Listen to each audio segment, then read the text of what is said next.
बेगमगंज से हमारे संवाददाता शरद शर्मा की स्पेशल रिपोर्ट।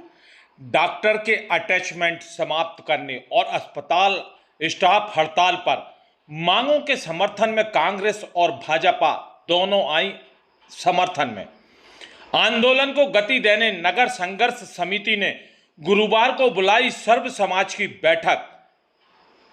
रायसेन जिला केंद्रीय कृषि मंत्री शिवराज सिंह चौहान के संसदीय क्षेत्र के राज्य स्वास्थ्य मंत्री नरेंद्र शिवाजी पटेल का गृह जिला होने के बावजूद स्वास्थ्य सेवाएं बदहाल हैं, जिसको लेकर आए दिन आंदोलन होते रहते हैं। स्थिति यहां तक पहुंच गई है कि अटैच किए गए डॉक्टर व स्टाफ को वापस भेजने के लिए और रिक्त पदों पर पद स्थापना करने के लिए अस्पताल के डॉक्टर्स और स्टाफ के लिए मजबूरन हड़ताल करनी पड़ी।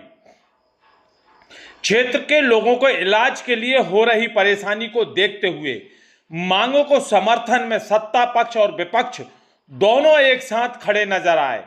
हम आपको बता दें, सिविल अस्पताल में डॉक्टर्स के 22 पद स्वीकृत हैं।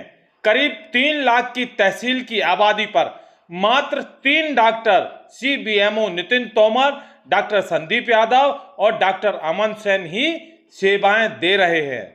डॉक्टर चंद्रमोहन गुर्जर को 3 दिन पहले ही सुल्तानगंज अटैच करने के आदेश जारी किए गए थे। डॉक्टर श्री चौरे सप्ताह में 3 दिन बेगमगंज और 3 दिन रायसेन में अपनी सेवाएं देते आ रहे हैं। डॉक्टर नीलेश चौरसिया वर्ष 18 में गिरदगंज में अटैच है। करीब 1.5 साल से डॉक्टर राजेश अहरवार सुल्तानगंज में अटैच है। डॉक्टर प्रतीक शर्मा 2 साल से रायसेन में अटैच है और एक डॉक्टर शहबाज खान ट्रेनिंग पर गए हुए हैं। करीब 1.5 साल पहले तब से आज तक कोई पता नहीं है कि वह हैं कहां। सरकार का नियम है कि 1000 की आबादी पर एक डॉक्टर होना चाहिए। 100 बिस्तर का अस्पताल है, इस हिसाब से 22 डॉक्टर की मौजूद रहना ही चाहिए। सिविल अस्पताल में मात्र 30% स्टाफ ही है, बाकी के पद रिक्त हैं। मात्र 13 नर्स सेवाएं दे रही हैं। महिला डॉक्टर नहीं होने से डिलीवरी के जटिल केसों में पुरुष डॉक्टर को डिलीवरी कराने के लिए विवश होना पड़ता है। अन्य स्टाफ के साथ भी ऐसा ही है। एक तो पदों की पूर्ति नहीं है, दूसरा अटैचमेंट कर सेवाएं बेगमगंज से लिया जा रहा है और एक डॉक्टर बबलू साहू आरबीएस के तहत अपने कार्य कर रहे हैं। ओपीडी में प्रतिदिन 500 से लेकर 800 और 1000 तक मरीज पहुंच रहे हैं, जिससे मरीजों की लंबी लंबी कतारें लग रही हैं।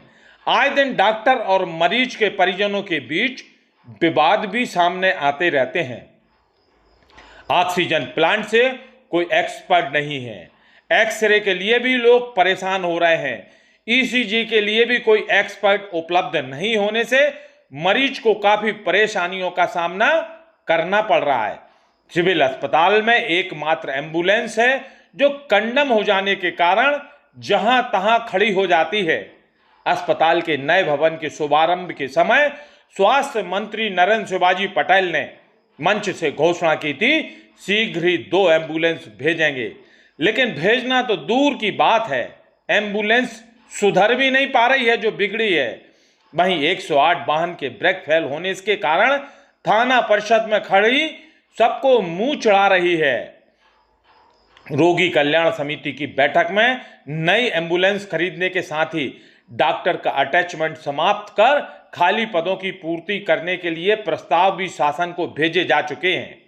वहीं ब्लॉक कांग्रेस कमेटी ने मांगों को समर्थन में एक ज्ञापन भी तहसीलदार को सौंपकर आंदोलन की चेतावनी दी है। सुबह से चल रही हड़ताल के बाद शाम करीब 4:30 बजे doctor CHMO doctor Dinesh Khatri civil अस्पताल पहुंचे और समस्त स्टाफ की बैठक लेकर 2 टूक शब्दों में हड़ताल समाप्त करने की समझाइश दी। तब कहीं जाकर स्टाफ द्वारा हड़ताल समाप्त की गई। पत्रकारों के सवालों के जवाब में डॉक्टर सीएमओ ने डॉक्टर दिनेश खत्री ने बताया, पूरे जिलों में डॉक्टर की कमी है, इसलिए अभी अटैचमेंट समाप्त नहीं किए जा सकते हैं।